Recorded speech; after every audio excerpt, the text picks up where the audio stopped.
রহমানির রহিম। আসসালামু আলাইকুম। অনার্স প্রথম বর্ষের শিক্ষার্থীরা, আশা করি তোমরা সবাই ভালো আছো, সুস্থ আছো, নিরাপদে আছো। অনেকদিন পরে আবার তোমাদের সাথে একটি ক্লাস নিয়ে এসেছি। বেশ কিছুদিন আগে তোমাদের মোলাস্কার শেল নিয়ে একটি ক্লাস নিয়ে এসেছিলাম। মাঝখানে অনেকটা গ্যাপ হয়ে গেছে। এই গ্যাপের মধ্যে আমি অন্যান্য ইয়ারের ক্লাসগুলো নিয়েছি, সেজন্য তোমাদের সাথে একটু গ্যাপ হয়ে গেছে। তা আজকে আমি তোমাদের যে টপিকসটা নিয়ে আলোচনা করব সেই টপিকসটা হচ্ছে মোলাস্কার ফুড। বিভিন্ন ক্লাস ভিত্তিতে প্রজাতি ভেদে মোলাস্কার পায়ের রূপান্তরটা কেমন হয় এবং কিভাবে তারা সেই পাকে ব্যবহার করে স্থানান্তর করে বা এক জায়গা থেকে অন্য জায়গায় চলন সম্পন্ন করে, সেটা নিয়ে আজকে তোমাদের সাথে আলোচনা করব। আশা করব আজকের ক্লাসটা তোমরা মনোযোগ দিয়ে শুনবে, কারণ বেশ কিছু ছবি এই কোশ্চেন পেপারে আছে। বেশ কিছু ছবি আমি আঁকবো, সেই ছবি দিয়ে দিয়ে প্রত্যেকটা ক্লাসের এবং প্রজাতি ভেদে আমি চেষ্টা করব তোমাদেরকে বুঝিয়ে দিতে। তো তোমাদের যদি কোনো কোয়ারি থাকে বা কোশ্চেন থাকে, তাহলে তোমরা পরবর্তীতে মেসেজ অপশনে যেয়ে ভিডিওর নিচে মেসেজে যদি কোশ্চেনটা করো, আমি চেষ্টা করব উত্তর দিতে। তো চলো আজকে আমরা আমাদের লেকচারে যাই। শিক্ষার্থীরা, আজকে আমার আলোচনার বিষয় ফুড অফ মোলাস্কা। তার মানে মোলাস্কার প্রাণীদের বিভিন্ন প্রকার পদের রূপান্তর নিয়ে আজকে আমি আলোচনা করব। নরম দেহি মোলাস্কার প্রাণীদের, আমরা জানি যে মোলাস্কার প্রাণীদের দেহটা খুব নরম মাংস। এই নরম দেহি মোলাস্কাদের অঙ্কীয় দিকে এই মাংসের অংশ তাদের একটা বিশেষ বৈশিষ্ট্য, এবং এই মাংসের অংশটা চলনে ব্যবহৃত হয় বলে একে পদ বা পোডিয়াম নামে অভিহিত করা হয়। এদের পা বা পদ প্রধানত হামাগুড়ি চলনের জন্য ব্যবহৃত হয় এবং তা নিয়ন্ত্রিত হয় পেডাল স্নায়ু দিয়ে। তোমরা একটু মনে করে দেখো, আমি যখন তোমাদের স্নায়ুতন্ত্র পড়িয়েছিলাম তখন পেডাল স্নায়ু পড়িয়েছিলাম, প্লিউরোপেডাল স্নায়ু পড়িয়েছিলাম। সেই পেডাল স্নায়ু দিয়ে এই পাটা নিয়ন্ত্রিত হয়। সবচেয়ে আদি ও সরল ধরনের পা হিসেবে বুকে হেঁটে বা হামাগুড়ি দিয়ে চলনের জন্য ব্যবহৃত হয়। এই জন্য এই পদকে হামাগুড়ি পদ হিসেবে, বিশেষ করে মোলাস্কার প্রাণীদের পদকে হামাগুড়ি পদ হিসেবে বিবেচনা করা হয়। দেখো এখানে একটু আমি একটা ছবি এঁকেছি, যদি পায়ের গঠনটা দেখো, পা বেশ চ্যাপ্টা প্রশস্ত এবং ও দেহেটা অঙ্কীয় দিকে অবস্থিত। এখানে আমি একটা পয়েন্ট দিয়েছি লোকেশন অফ ফুট। আমি এখন একটু তোমাদের আলোচনা করব তাদের পায়ের অবস্থান, পায়ের বিভিন্ন অঞ্চলের অবস্থান নিয়ে। এখানে দেখো আমি দিয়েছি প্রোপোডিয়াম, মেসোপোডিয়াম, মেটাপোডিয়াম। এটা হচ্ছে তাদের দেহের সামনে থেকে পশ্চাৎ দিকে ভাগ করা হয়েছে। দেখো মেটাপোডিয়াম, মেসোপোডিয়াম, প্রোটোপোডিয়াম ওই দিক থেকে আসবে, কারণ এই মোলাস্কাটা সামনের দিক হচ্ছে ওই পাশটা প্রোপোডিয়াম, মেসোপোডিয়াম, মেটাপোডিয়াম। আর ওই পাশে দেখো আমি লিখেছি প্যারাপোডিয়াম, ইপিপোডিয়াম। এটা হচ্ছে পৃষ্ঠীয় অঙ্কীয় দিকে।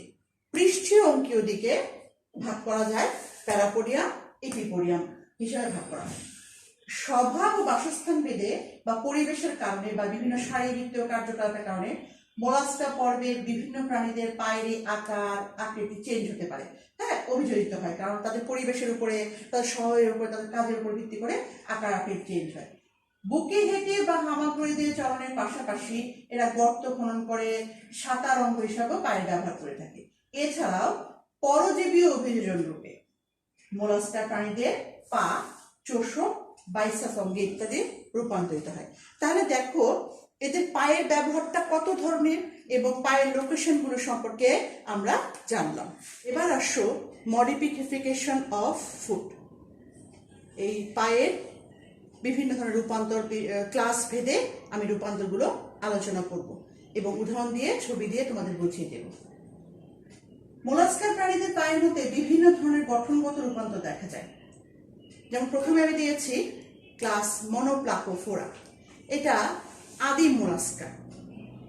এই শ্রেণীর প্রাণীরা আদিম প্রকৃতি এবং মোলাস্কান প্রাণীরা সমুদ্রের তলদেশে বাস করে এবং এই প্রাণীদের পাটাও, যেহেতু প্রাণীটা আদিম অনেক আগের, সেজন্য পায়ের রূপান্তরটাও একটু আদিম ধরনের। এটি দেহের অঙ্কীয় তলে অবস্থিত চ্যাপ্টা গোলাকার। উদাহরণ হচ্ছে নিউ পিলিনা। দেখো এদের পাটা দেখো একদম মানে অঙ্কীয় দিকে চ্যাপ্টা এবং মাংস। যদি এটা এটা এই জায়গাটা ডিসেকশন করা হয়, ডিসেকশন করলে দেখা যাবে যে এই পাটা বেশ পুরু, এই অংশটা মাংসর পুরু। এবার আসো ক্লাস অ্যামফিনিউরা। অ্যামফিনিউরা শ্রেণীর পলিপ্লাকোফোরা উপশ্রেণীর পাটা বেশ প্রশস্ত এবং মাংস, দেহের অঙ্কীয় তলে বেশ জায়গা দখল করে থাকে। যেমন আমি এখানে দেখো, এখানে একটা ছবি দিয়েছি কাইটন। হ্যাঁ, এই কাইটনের এই উপশ্রেণীটা সাবক্লাসটা হচ্ছে পলিপ্লাকোফোরা। এদের পাটা দেখো, আমি যখন শেল পরিয়েছিলাম তখন কাইটনে পড়িয়েছিলাম যে তাদের শেলের উপরিভাগে এরকম আড়াআড়ি 8টা প্লেট থাকে, কোট অফ নেল শেল বলা হয়। এখন এই শেলটাকে উল্টো করলেই অঙ্কীয় দিকে দেখো এদের পাটা বেশ প্রশস্ত এবং পুরোটা শেলের দিকে লম্বালম্বিভাবে অবস্থিত। অ্যামফিনিওর একটা সাবক্লাস হচ্ছে অ্যাপ্লাকোফোরা। এই উপশ্রেণীর মুখ থেকে দেখো অবসারণী পর্যন্ত ক্ষয়িষ্ণু পা বিদ্যমান, কিন্তু কেটোডার্মার ক্ষেত্রে এই ধরনের বৈশিষ্ট্য দেখা যায় না। তাহলে এদের ক্ষেত্রে দেখো যে মুখ থেকে পা পর্যন্ত পাটা একটু ক্ষয়িষ্ণু হয়ে গিয়েছে, উদাহরণ হচ্ছে নিউমেনিয়া। তাহলে আমরা অ্যামফিনিওতে দেখলাম যে এদের মাংসল পাও থাকে, আবার অ্যামফিনিওরা আরেকটা সাবক্লাস দেখলাম এদের ক্ষয়িষ্ণু পাও। অ্যামফিনিওরার আরো দুটি উপশ্রেণী আছে, কাইটোনেলাস এবং ক্রিপ্টোপ্লেক্স। আমি পলিপ্লাকোফোরা ক্ষেত্রে বলেছি এদের পাটা প্রশস্ত এবং দেখো পুরোটা শেল জুড়ে অঙ্কীয় দিকে আছে, কিন্তু কাইটোনেলাস এবং ক্রিপ্টোপ্লেক্স উপশ্রেণীর পা আবার কিন্তু কিছুটা সরু, অনেক ক্ষেত্রে চোষক কাজ করে। ফলে এর সাহায্যে পানির মধ্যে কোনো নিমজ্জিত কাঠ, পাথর বা অন্য কোনো বস্তুকে এরা আটকে ধরে চলতে থাকে। কোনো কোনো ক্ষেত্রে পা থেকে নরম মিউকাস বের হয়, ফলে কোনো পাথরের গায়ে বা কোনো কাঠের গায়ে বা কোনো কিছুর গায়ে শক্ত অন্য কোনো মোলাস্কার মানে শেলের গায়ে এরা ওই মিউকাসের সাহায্যে আটকে থাকতে সাহায্য করে। এবার ক্লাস স্ক্যাফোফোরা।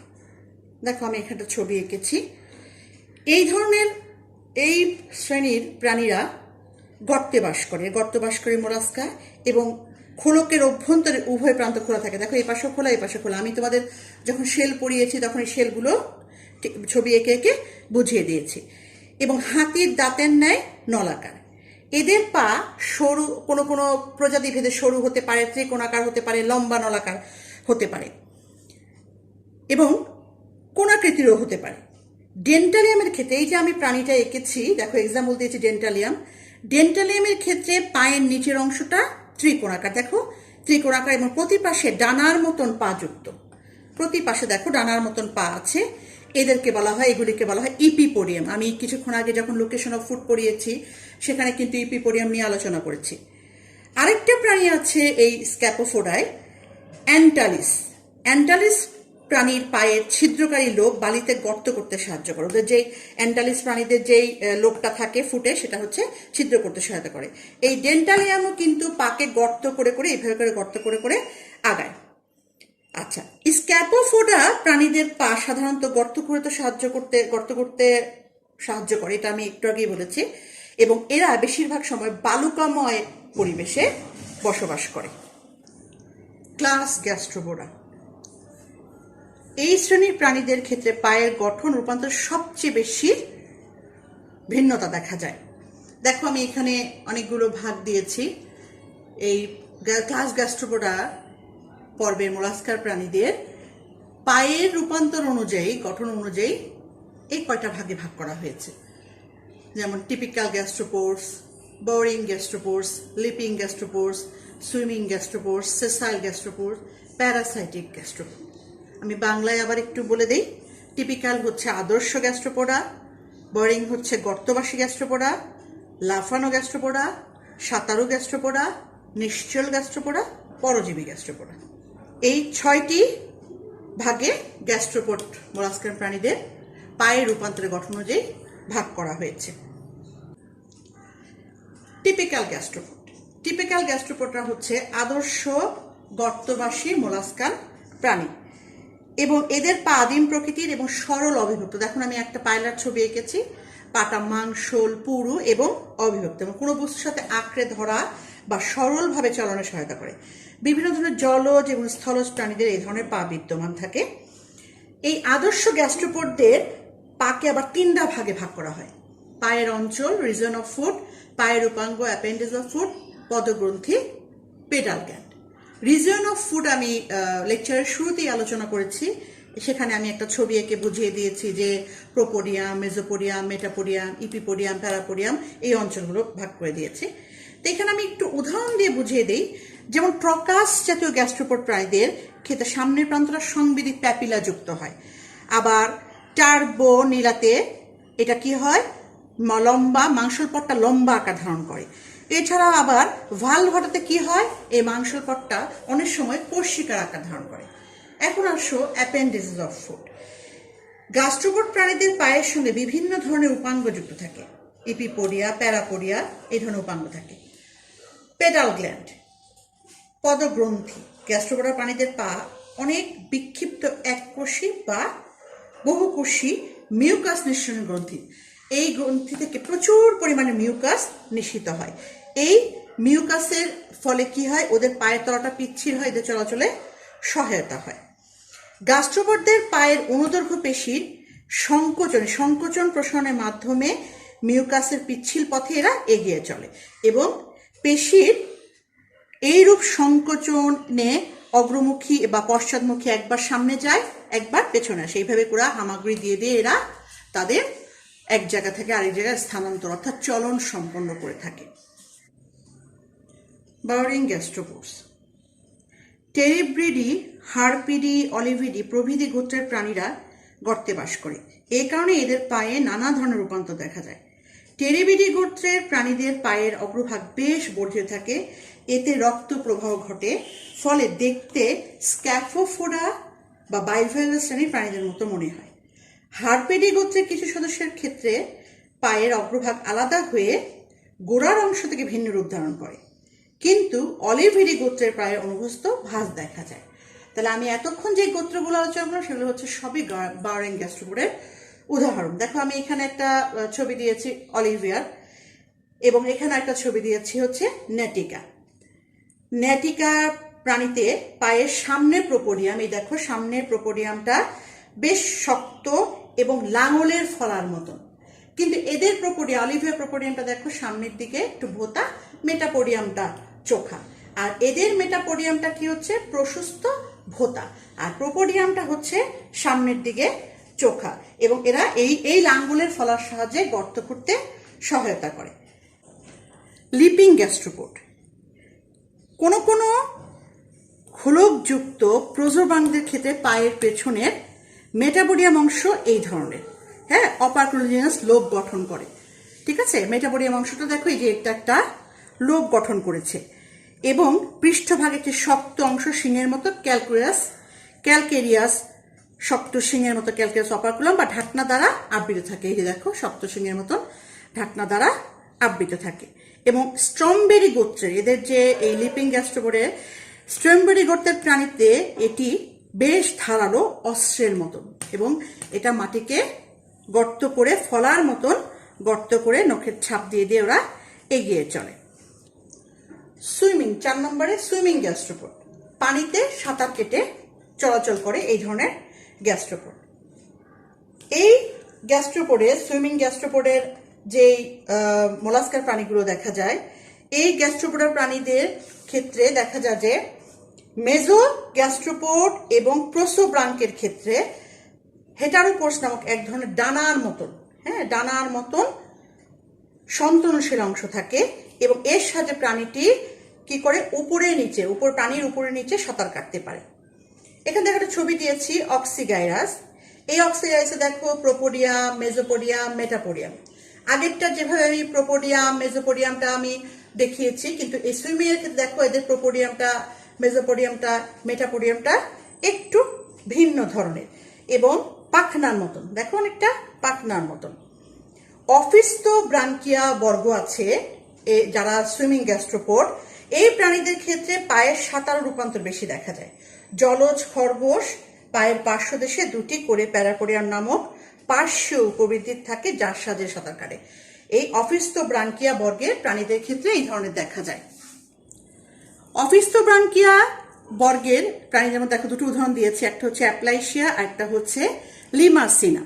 দেখো আমি বলেছি যে এদের প্রজাপতির মতন প্যারাপোডিয়া থাকে, যে প্যারাপোডিয়া দেখেছো প্রজাপতির মতন, এবং জলজ প্রজাপতির ক্ষেত্রে প্যারাপোডিয়া বৈঠা আকৃতির। দেখো এদের দুজনেরই প্যারাপোডিয়াটা বৈঠা আকৃতির, বিশেষ করে এই লিমাসিনাতে বৈঠা আকৃতির প্যারাপোডিয়া দেখা যায়। আবার এই অ্যাপ্লাইশিয়ার ক্ষেত্রে উপবৃদ্ধিটা এই যে দুই পাশে যে উপবৃদ্ধি প্যারাপোডিয়া আছে এর সাহায্যে এরা সাঁতার কাটতে পারে। তাহলে দেখো এই অফিস্তোব্রাঙ্কিয়া বর্গের ক্ষেত্রে দেখো এর হচ্ছে প্যারাপোডিয়াটা বৈঠার মতন, আর এটা হচ্ছে পাশের চ্যাপটা উপবৃদ্ধি। এটার সাথে দেখো এই প্রজাতি ভেদে দেখেছো, প্রজাতি ভেদে কিন্তু এদের প্যারাপোডিয়ার গঠনগুলো চেঞ্জ হয়েছে। 5 নাম্বার সেসাইল গ্যাস্ট্রোপোড। এই ধরনের গ্যাস্ট্রোপোড এরা নিশ্চল থাকে এবং কোনো কিছুর সাথে ঝুলন্ত অবস্থা থাকে। এদের পা ছোট এবং সংক্ষিপ্ত, কিন্তু অঙ্কীয় দিকটা দেখো বেশ মাংসল। দেখো এই আমরা যদি প্যাটেলার এই মোলাস্কাটা দেখি, দেখো এর অঙ্কীয় দিকে যে পাটা আছে খুব লম্বা না, খাটো, কিন্তু মাংসল এবং পুরু এবং চোষকের মতো আকার ধারণ করে, যাতে অন্য বস্তুর গায়ে এরা লেগে থাকতে পারে। আরেকটা উদাহরণ দিয়েছি এখানে দেখো ভার্মিলাস। এই ভার্মিলাসে দেখো প্রকৃত নলবাসী নিশ্চল প্রাণীদের ক্ষেত্রে এদের পাটা, এই ভার্মিলাসে দেখো পাটা আরো ক্ষয়প্রাপ্ত। এর পাটাটাও কিছুটা, প্যাটেলার পাটাটাও কিছুটা প্রশস্ত দেখা যাচ্ছে, কিন্তু ভার্মিলাসের পাটা বেশ ক্ষয়প্রাপ্ত, কারণ ওরা পায়ের সাহায্যে পাটা চলনের জন্য বেশি ব্যবহার করে না, এরা পাটা দিয়ে কোনো কিছুকে আটকে ধরে রাখতে ব্যবহার করে। এরপরে 6 নাম্বার প্যারাসাইটিক গ্যাস্ট্রোপোড। প্যারাসাইট কি, সেটা পরজীবী। তাহলে প্যারাসাইটিক তার মানে হচ্ছে পরজীবী গ্যাস্ট্রোপোড। তো পরজীবী গ্যাস্ট্রোপোড প্রাণীদের অনেকেই একানোডার্ম প্রাণীদের দেহে বাস করে। এদের পা থাকে অত্যন্ত সংক্ষিপ্ত এবং এমনকি কোনো কোনো ক্ষেত্রে সম্পূর্ণ অনুপস্থিত থাকে, মানে কোনো কোনো প্যারাসাইটিক গ্যাস্ট্রোপোডদের পা থাকেই না, এবং যেটুকু থাকে সেটা বেশ ক্ষয়প্রাপ্ত। এখানে একটা উদাহরণ দেওয়া আছে, স্টাইলিফার। এবার এতক্ষণ আমরা ক্লাস গ্যাস্ট্রোপোডার বিভিন্ন টাইপগুলো আলোচনা করেছি, এবার হচ্ছে ক্লাস পেলিসাইপোডা। পেলিসাইপোডা ক্লাসের একটা বৈশিষ্ট্য হচ্ছে, তোমাদেরকে আমি পড়িয়েছিলাম যে বাইভালভিয়া বা পেলিসাইপোডা হচ্ছে দ্বিকপাট বিশিষ্ট যারা মোলাস্কান প্রাণী। এই পেলিসাইপোডায় পায়ের রূপান্তর অনুযায়ী ভাগ করা হয়েছে। দেখো এখানে 6টা ভাগ লিখেছি। Typical pelecypoda, primitive, springing, boring, vestigial, byssus apparatus. বাংলাটা একটু বলে দিচ্ছি। টিপিক্যাল হচ্ছে আদর্শ পেলিসাইপোডা, প্রিমিটিভ আদিম, স্প্রিঙ্গিং হচ্ছে লম্ফকারী, বোরিং হচ্ছে ছিদ্রকারী, ভেস্টিজিয়াল ক্ষয়িষ্ণু, বাইসাস হচ্ছে বাইসাস যন্ত্র। ওদের কিছু অঙ্গ থাকে যেগুলোকে বাইসাস অর্গান বলা হয়ে থাকে, সে বাইসাস যন্ত্র। পেলিসাইপোডার প্রথমটা হচ্ছে টিপিক্যাল পেলিসাইপোডা। দেখো এখানে আমি একটা ল্যামিয়েলডেন্সের ছবি এঁকেছি, তার ফুটের ছবি এঁকেছি, এক্সাম্পল হচ্ছে ল্যামিয়েলডেন্স। তো টিপিক্যাল পেলিসাইপোডা হচ্ছে একটি আদর্শ পেলিসাইপোড। এর পা অনেকটা লাঙলের ফলার মতন এবং এটা ব্লেডের মতন করে মাটিকে কেটে কেটে আগায়। এর পায়ের কিলের সামনে অথবা উভয় দিকে 1 থেকে 2টি আঠালো বিন্দু থাকে। এই যদি পাটা পুরোটা খুলে দেখা যায় তাহলে দেখা যাবে যে এখানে এই জায়গাটাকে বলা হয় কিল। এই কিলের সামনে 2টি সূচালো বিন্দু থাকে। এরা রক্তের চাপ এবং পেশি সংকোচন প্রসারণের মাধ্যমে এদের পা দ্বারা গর্ত করে। কি হয়, প্রথমে কি হয়, ব্লাড ফ্লোটা এই পার মধ্যে আসার পরে এই পাটা একটু প্রশস্ত হয়, তারপরে এরা সংকোচন প্রসারণের মাধ্যমে মাটিকে গর্ত করে করে এরা আগায়। এদের পায়ের ব্লেড প্রথমে প্রসারণযোগ্য পেশি দ্বারা প্রসারিত হবে এবং পরে হিমোসিল হতে এসে হাইড্রোস্টিক কঙ্কালের ন্যায় দৃঢ়তা প্রদান করে। হিমোসিল মানে এদের ব্লাডটা এসে, ব্লাডের প্রবাহটা এসে এদেরকে একটা কঙ্কালের মতন একটা দৃঢ়তা প্রদান করে থাকে এবং একবার সংকুচিত হয়, একবার প্রসারিত হয়, হয়ে এরা গর্ত করে করে আগায়। তারপর 2 নম্বর আছে প্রিমিটিভ টাইপ।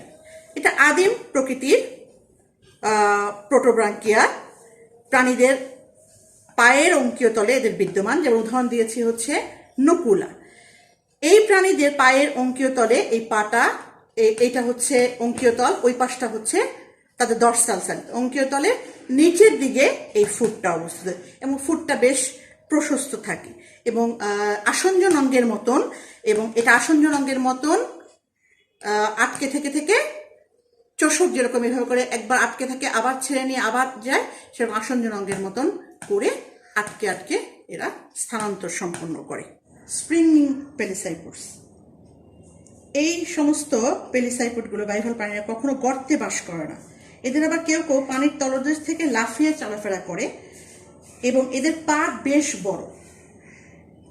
বড় এবং লাফিয়ে লাফিয়ে ওরা এই পায়ের সাথে লাফিয়ে লাফিয়ে এক স্থান থেকে আরেক স্থান চলাচল করে। এটিকে এই পাকে উপরের দিকে বাঁকিয়ে, দেখো একটু উপরের দিকে বাঁকানো হচ্ছে, উপরের দিকে বাঁকিয়ে এরা লাফিয়ে লাফিয়ে তাদের চলাচলটা সম্পন্ন করে থাকে। এরপরে আসি 4 নাম্বার, বোরিং পেলিসাইপোডস। এই পেলিসাইপোডসগুলো কি করে, ছিদ্র করে করে মাটিতে ছিদ্র করে করে আগায়। এদের পা 2 ধরনের এবং এরা খুব ধীর গতিতে আগায়, মন্থর গতিতে আগায় এবং ছিদ্রকারী প্রাণীদের ক্ষেত্রে যেহেতু এরা ছিদ্রকারী, এই জন্য এদের পাটা ছোট থাকে এবং পায়ের অগ্রভাগটা বেশ চোখা থাকে। দেখো এখানে এই মোলাস্কার পাটা দেখো বেশ লম্বা না পাটা, কিন্তু প্রশস্ত, কিন্তু অগ্রভাগটা বেশ ধারালো। ওই পাশে দেখো টেলিনা, এই টেলিনাতেও দেখো উপরে এটা হচ্ছে এটা ফুট, এই ফুটটা এদের টেলিনার ক্ষেত্রে পায়ের ফুটটা একটু প্রশস্ত, তবে এরা যখন ছিদ্র করার দরকার হয় তখন কি হয়, রক্ত প্রবাহের ফলে এই জায়গাটা কিলের মতন, ল্যামেলাসে যেরকম হয় কিলের মতন শক্ত হয়ে যায়, তখন তারা গর্ত করে করে আগায়। 5 নাম্বার, ভেস্টিজিয়াল পেলিসাইপোডস।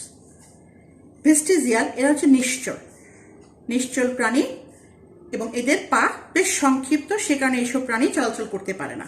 দেখো এখানে পেকটেন উদাহরণ দিয়েছি, পেকটেন এদের পাটা একদম খুবই ক্ষয়িষ্ণু, পাটা খুব সুগঠিত না। এছাড়াও আছে টেরেডো, ফোলোস, শুধুমাত্র এদের আরো উদাহরণ আছে, আরো কিছু কিছু প্রজাতি আছে, যেমন টেরেডোর ক্ষেত্রে বা ফোলোস ক্ষেত্রে শুধুমাত্র ক্ষুদ্র পদছিদ্র থাকে, পার ওইভাবে মাংসল, ওইভাবে পায়ের কোনো অবস্থানেই ওদের দেখা যায় না। পেকটনে তো তাও পাটা কিছুটা দেখা যাচ্ছে। এবার আসি 6 নাম্বার, বাইসাস অ্যাপারেটাস।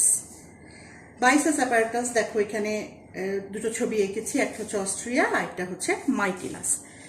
বাইসাস গ্রন্থি, মোলাস্কা পর্বের প্রাণীদের একটা গ্রন্থি থাকে, সেটা হচ্ছে বাইসাস গ্রন্থি, বিশেষ করে পেলিসাইপোডা ক্লাসে থাকে।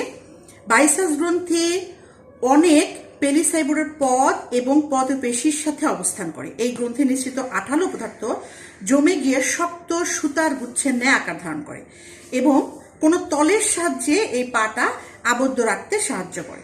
যেমন অস্ট্রিয়ার ক্ষেত্রে যদি আমরা দেখি, অস্ট্রিয়াতে এই গ্রন্থি স্থায়ীভাবে কোনো জলজ বস্তুর সাথে আবদ্ধ রাখে। এই গ্রন্থিটা দেখা যাচ্ছে না এখান থেকে, বাইসাস গ্রন্থিটা ডিসেকশন করলে দেখা যাবে বা উল্টালে দেখা যাবে, এটা কোনো কিছুর সাথে আটকে থাকতে অস্ট্রিয়া সাহায্য করে। আর বাইসাস গ্রন্থিকে গ্যাস্ট্রোপোডার পদগ্রন্থির হোমোলোগাস মনে করা হয়, পদগ্রন্থির সমসমস্ত মনে করা হয়। যেমন মাইটেলাসে দেখো এই যে দেখো সুতার মতন অগ্রভাগে ফুলের মতন, এটা হচ্ছে বাইসাস গ্রন্থি। এই বাইসাস গ্রন্থি কি করে, তাদের চলনে সহায়তা করে থাকে। তাহলে এতক্ষণ আমরা বিভিন্ন ধরনের পেলিসাইপোডের পদের রূপান্তরগুলো আলোচনা করলাম। ক্লাস সেফালোপোডা। প্রকৃত প্রস্তাবে সেফালোপোডার পা আদর্শ মোলাস্কার প্রাদের মতো না। মোলাস্কা পর্বের অন্যান্য শ্রেণীর প্রাণীদের থেকে সেফালোপোডা শ্রেণীর প্রাদের পাটা সম্পূর্ণ ভিন্ন ধরনের। এদের মস্তক অঞ্চলে, দেখো এখানটা সেফে এঁকেছে যে মস্তক অঞ্চলে 8 থেকে 10টি মাংসল বাহু থাকে। আমি এখানে সবগুলো আঁকিনি, 5টা এঁকেছি। 8 থেকে 10টা মাংসল বাহু থাকে, যা খাদ্য সংগ্রহ, সাঁতার কাটা, শিকার ধরা প্রভৃতি কাজে ব্যবহৃত হয়। তাই এর সাহায্যে তারা সাঁতার কেটে কেটে চলাচল করে থাকে। এদের এই দেখো এখানে উদাহরণ দিয়ে, এদের পা, এই সেফালোপোডার পা কে ফুডের রূপান্তরে 2টো ভাগে ভাগ করা হয়েছে, একটা সেফালিক আর্টস, একটা হচ্ছে সাইফন অ্যাপারেটাস। সেফালিক আর্মসের মধ্যে উদাহরণ হলো ললিগো, সেফিয়া, অক্টোপাস। এরা কি করে? তাদের এই আর্মগুলোর সাহায্যে, অক্টোপাসের যেমন তার 8টা বাহু থাকে, আর্মের সাহায্যে তারা চলাচল করতে পারে। আর এ পাশে দেখো 2 নাম্বার সাইফন অ্যাপারেটাস। সাইফন অ্যাপারেটাসটা কি? সাইফন অ্যাপারেটাসে দেখো এখানে ছোট্ট করে একটা নলের মতন অংশ আছে, সেটা হচ্ছে তাকে বলা হয় সাইফন। সাইফন অ্যাপারেটাসে সাইফন বা ফ্লানেল আধুনিক হচ্ছে ডাইব্রাঙ্কাইটিস প্রাণীদের দেহে এক ধরনের সম্পূর্ণ নল বিশেষ, যেমন নটিলাসে দেখো এদের সামনের দিকে ছোট্ট একটা নলের মতো আছে, সেটা হচ্ছে সাইফন। এটি মাংসল এবং এর সাহায্যে এরা কি করে চলাচল করতে পারে। তাহলে দেখো এতক্ষণ আমরা আলোচনা করলাম মোলাস্কার বিভিন্ন প্রকার ফুড, কত ধরনের পা আছে ওদের, প্রজাতি ভেদে, ক্লাস ভেদে কত ধরনের পা আছে এবং কত উপায়ে ওরা পাকে ব্যবহার করে চলাচল সম্পন্ন করে। তাহলে এতক্ষণ আমরা আশা করি আমি যেই আলোচনাগুলো করেছি তোমরা বুঝতে পেরেছ। তো শিক্ষার্থীরা, এতক্ষণ আমি তোমাদেরকে মোলাস্কার বিভিন্ন প্রকার ফুড নিয়ে আলোচনা করেছি। আশা করি তোমরা ক্লাসটা মনোযোগ দিয়ে শুনেছ। তোমরা নিয়মিত পাঠগুলো অনুসরণ করে ফেলবে। যেদিন যে ক্লাস হবে চেষ্টা করবে সেদিনই শেষ করে ফেলতে, তাহলে তোমাদের পড়াগুলো জমে যাবে না। কারণ পড়াগুলো যদি জমে যায় তাহলে কিন্তু তখন কষ্ট হবে তোমাদের শেষ করতে। তো আজকের এই পড়াটা আশা করছি বুঝতে পেরেছ।